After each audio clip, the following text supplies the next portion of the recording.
So on today's episode of my Rare Book channel, I am going to talk about envy, that fundamental human emotion of jealousy. Now, of course, when I'm talking about jealousy for a bookseller, I am talking about the collectible market outside of the book world. Now, if you've been watching the news lately, you'll have seen that the collectible market, certain parts of it at least, have exploding prices. I think the Rosebud sled from Citizen Kane just sold for something like $14 million. Sotheby's had a baby dinosaur that sold for $27 million. A whip from Indiana Jones got $500,000 recently, I think, at Heritage. And let's not even talk about the ruby slippers from The Wizard of Oz.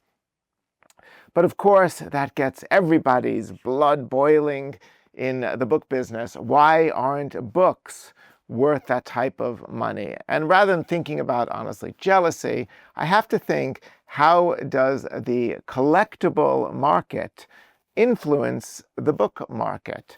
And I really do see trends in the book market affected by this, because it's not just those highlights. I see everything now from VHS cassettes and Mario Brothers games and tickets and everything being slabbed and getting extraordinarily high prices.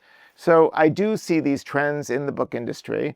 And as a shout out to my bros and gals in the blockchain and Bitcoin industry who talk a lot about tokenization, I will call this the Tolkienization of the rare book business. And by that I'm referring to J.R.R. Tolkien of The Hobbit. And The Hobbit is a perfect example of this, because the price of The Hobbit, especially signed editions, have gone up to extraordinary values. And I also see this for things like Jane Austen and subjects like that. And I feel like people are no longer just collecting to form a library, but there's a new trend in the rare book world of almost like fandom collection, where you'll buy all the Tolkien material you can buy, you'll buy all the Dune material, all the Austen, etc. So obviously I see those currents in the industry. Now, I could make this video, of course, on future trends in the book industry. You know, they used to say buying for fun and profit. But since I tend to make my videos the opposite, let's say, of what's interesting, I think that I will choose a slightly different subject. Now, of course, the opposite of that, like George Costanza would think, is books that do not sell, you know. But I think that's too depressing. And already booksellers can be a little bit melancholic and depressed. After all, everybody else just has to think about the vastness of the universe and the meaning of our tiny speck of light in it. But booksellers are also confronted every day with thinking about how minuscule human action is in the great pantheon of human history, since we handle so much history. So that's too depressing to think about. So instead, I'll take a middle ground, and I will talk about books that I do not want to sell. Now, I've taken a sort of promise as a bookseller not to compete with my clients, and therefore I do sell pretty much all the books I come across. But why are there some books that I do not want to sell? Well, inevitably, when I go into a library, I find books which are just interesting and intriguing, but there's something wrong with them, whether they're missing pages or they have a condition flaw, and the value is just too low and the books are just too interesting to part with. And of course, I would sell for the right price, but nobody's going to offer me that price, and I can't conscionably charge somebody too much for a book that is perhaps defective. So I will take a slightly different vow of a bookseller, and that is like the marriage vow, that is to have and to hold, at least until checks do us part. So let's look at some books that are in my do not sell category and why. And I have some examples here. And the first one we're going to look at is the folio edition of the Plays of Ben Jonson. Now, to preface this, I should say Ben Jonson's plays were printed in 1616, and they were the first collected folio edition of an English playwright. And it was an extraordinarily important book because it really elevated English plays from these ephemeral type of literature, things that would be tossed out after, say, a raucous performance at the Globe Theatre, to more serious literature.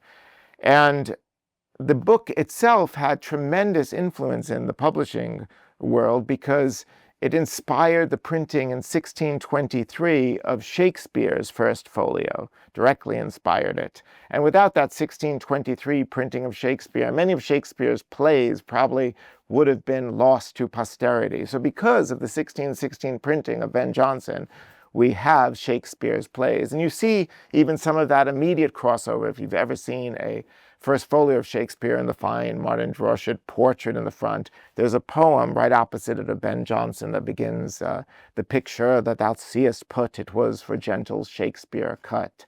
So Jonson and Shakespeare are very closely aligned. So why would a book like this not be worth something, or not worth selling at least? Well, it's a very strange amalgam. Somebody has taken plays out of the 1616 edition of Ben Jonson, mixed it with some plays from the 1640 second edition, and sort of shoved them into a mid-20th century album of sorts. And there's a wonderful bookseller's note here. I think it's in 1914 he bound this, and he spent $5 on the binding, and he even put a note in pencil here himself, which sort of inspiration for the video here. He put, "Do not sell, valuable for study, not selling." And I wholeheartedly agree with that because it's wonderful to hold an important work of Jonson in your hands. It's got some annotations, but monetarily it's not very valuable. So what do you do when you have something interesting to contemplate, but you can't really sell it? Well, it goes into my do not sell category. So let's look at Do Not Sell book number 2 here. This is a book I just love. This is Fabian's Chronicle. Now, the Chronicle of Richard Fabian was an English historical chronicle, and it covered everything from the beginning of the history of England and France up until the reign of Henry VII. And it's got all those juicy bits of the War of the Roses and the Norman Conquest in it. And it's a very handsomely printed book. Now, it was first printed in, I think, 1517 by Richard Pinson, a very famous early English printer, and subsequently in 1533 by William Rastell. And somebody has noted on this later, but very handsome binding here, that this is the 1533 edition.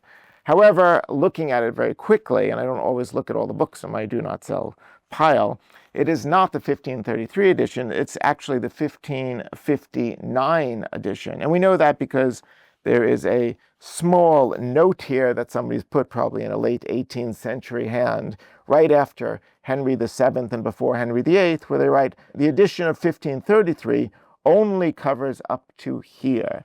So I know right away, because it includes Henry VIII, that it's not the 1533 edition.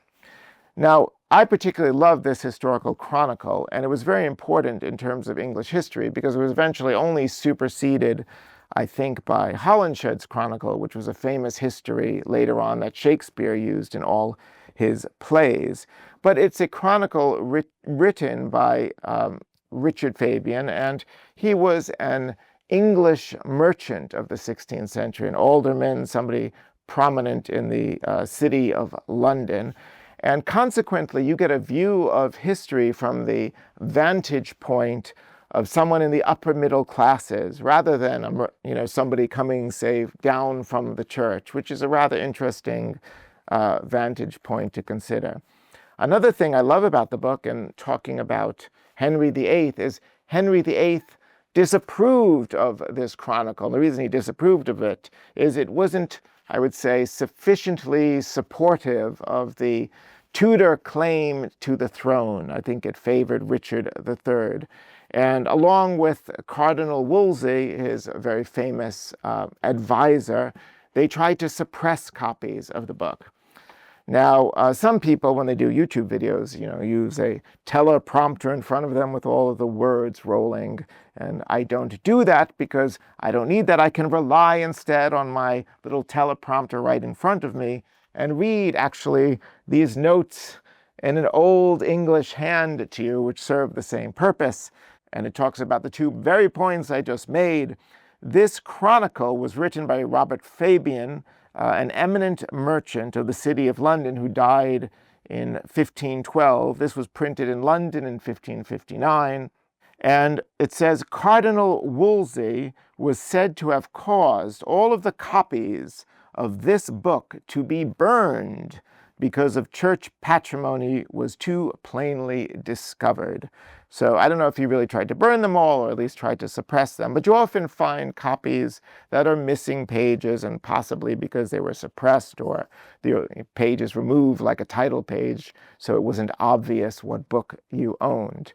But it's just such a wonderful book. I love holding books in my hand in English black letter, and that's the typeface here, and it has so many early English notes, which I always love to read because they give a reader's perspective of the book during the period. But unfortunately, because it is rather incomplete at the beginning, it's just not worth a lot of money. So, and I have such a love for a book like this, and it's not easy to get. So it just goes into my do not sell to have and to hold a category there. Fabian's Chronicle. Let's move on to book number 3, and unfortunately my do not sell pile is not limited just to the books I get here. They tend to pile up a lot. So, but we'll discuss a few here.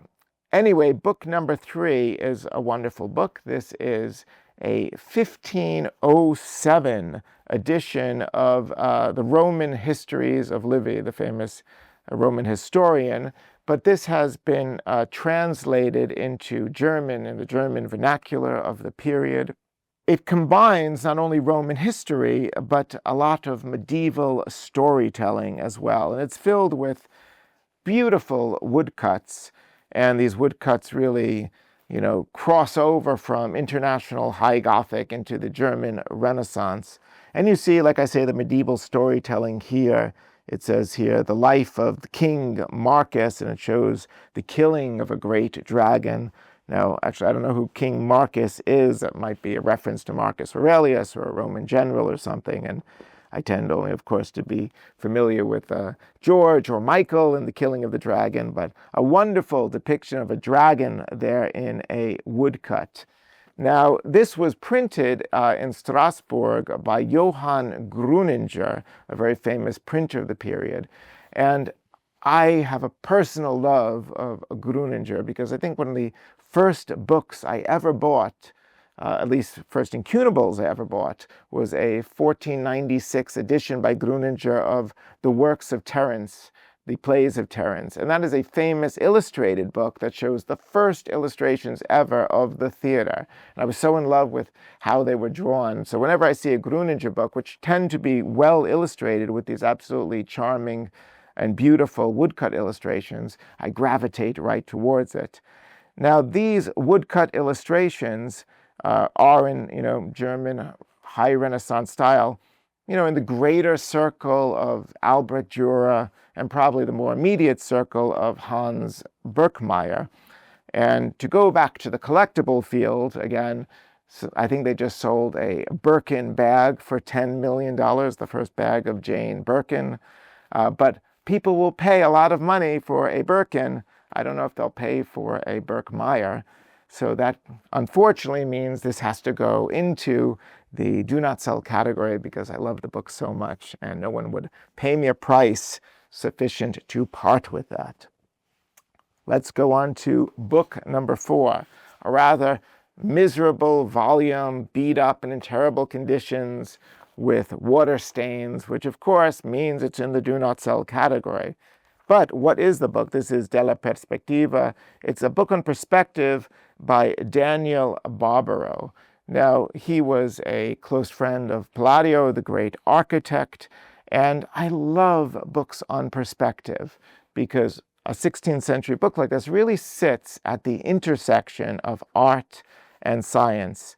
And his perspective probably was based on the work of Euclid and Piero della Francesca, but he introduced it to a wider audience. So you can imagine being an artist or a scientist in the 16th century and studying this book, both from an artistic and practical perspective. And as I said, the book is in complete and poor condition, but it's not worth very much. But if you're a bookish person, you will love this book because it's absolutely fabulous. If you look at some of these printer's headers here, they are practically in 3 dimensions. I mean, how cool and beautiful is that? They were probably drawn by Barbaro himself, and it's just amazing to me that they could even reproduce them in a book. I've barely ever seen a floating 3-dimensional printer's header like that. And it just contains some remarkable woodcuts. Like if you look here and ignore the water stains, oops, part of the binding just fell out. That shows you how bad condition it is. These are 3-dimensional nets. So you can actually take a pair of scissors and cut these out and turn these into 3-dimensional complex polyhedra. Can you imagine drawing those, but then giving them to a woodcut artist to actually print them in the book? So this book is truly fascinating, and it's just printed so beautifully. But as I said, because of its state and condition, it's just not worth a lot of money. So into the do not sell pile here. Now we have to go on to book number 5. See, it's going to grow and grow here. I could do this for hours, this video, I guess. History of Highwaymen. Now, this is a wonderful book. The history of the lives and actions of highwaymen, murderers, street robbers, and trials of notorious malefactors. Now, what a title that is. And many of these people were sentenced in the Old Bailey prison in London. Now, this was written supposedly by Captain Charles Johnson. I think that's a pseudonym. I'm not sure that anybody knows who that is. It might have been Daniel Defoe or somebody like that. But it was printed in 1742. And it's filled with wonderful tales of pirates. It opens right here. Pirates and also bad actors, with the very famous Captain Henry Morgan, one of the most famous buccaneers of all time. And particularly, I love his raid of Panama. When was that? I guess that would have been about 1681 or so. What's nice about that raid is it came just after the famous Treaty of Madrid, the peace between Spain and England, and it forbid pirateering. But unfortunately, because it's in the 17th century, despite the treaty being signed, the news never reached him in time. And he notoriously invaded Panama, and controversially after the treaty had been signed. And what I love about books like this, because I'm just a kid at heart, is if I have a pirate book, when I'm looking through it, I'm going to probably read it in some sort of old pirate voice. We begin the history of the life of Sir Henry Morgan, who perhaps distinguished himself in the free-looting way as much as any man that has ever engaged in it. So I love pirate books like this. There's some other wonderful illustrations. One of my favorite illustrations in a 18th century book here is of Tristram Savage robbing a Dr. Trotter in Moorfield. And if you look very carefully at his library and the skeleton there, I don't know why that skeleton looks like, I call that like a pop-up of Versalius. It's popping up out of an anatomy book there. But that's just a wonderful picture of a cabinet of curiosities and a library being robbed. So who wouldn't love a book like this? Now, this would be an incredibly saleable book, and it could be quite expensive, but unfortunately, this particular copy is ruined by having only, I think, it's missing 5 of the plates. I think there's 20-something plates, and it only has maybe 18 of them. So even a defective book like that, it brings down the price so precipitously in the rare book trade that I just love the book. As I said, it's not really worth selling. And finally, I'll talk about this collection here. And I have 4 books here, but actually it's part of a set, I think, of like 12. And these are of book plates. It's just a collection of book plates. If I open it up here, everything from the 18th to the 19th century, all wonderful book plates here. Now, book plate collecting was very fashionable in the 19th century, probably the early 20th century when these were put together. And there's something about book plates that's so beautiful. The great German writer Goethe, he was talking about medals. And he said, you know, when you contemplate a medal in your hand, it's like contemplating history. Now, that's in the field of numismatics, but it's a similar type of sentiment for me when I'm looking at a book plate. They also have Latin mottos. They have gorgeous artwork. And it really speaks to the small but wonderful cadre of people who connect so closely with books, and we want to be part of that, that they will affix their name and ownership with great care and dedication to a particular copy of a book to say that they held it, they connected to it. So I really love book plates in that regard, but because book plates are so out of fashion, these tend to get very little money today, except, you know, unless you run across one that was Charles Dickens' book plate or somebody particularly famous. And there are thousands of book plates in this collection. I always just love to contemplate them and study them. And I think if I wanted to increase their value, maybe I should slab them all like baseball cards at PSA.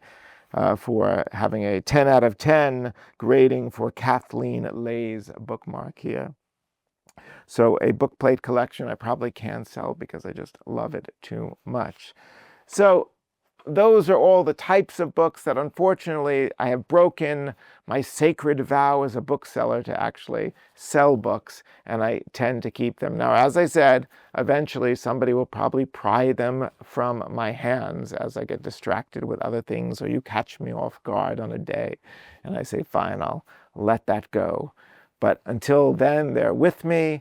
I love them. They serve as reference books, and they give me great pleasure, which is really the fundamental thing, not only about the rare book business, about collecting in general. So thank you so much for watching, and tune in soon. I'll try and do special filming and video next week. And I hope you'll subscribe to the channel. And again, thank you.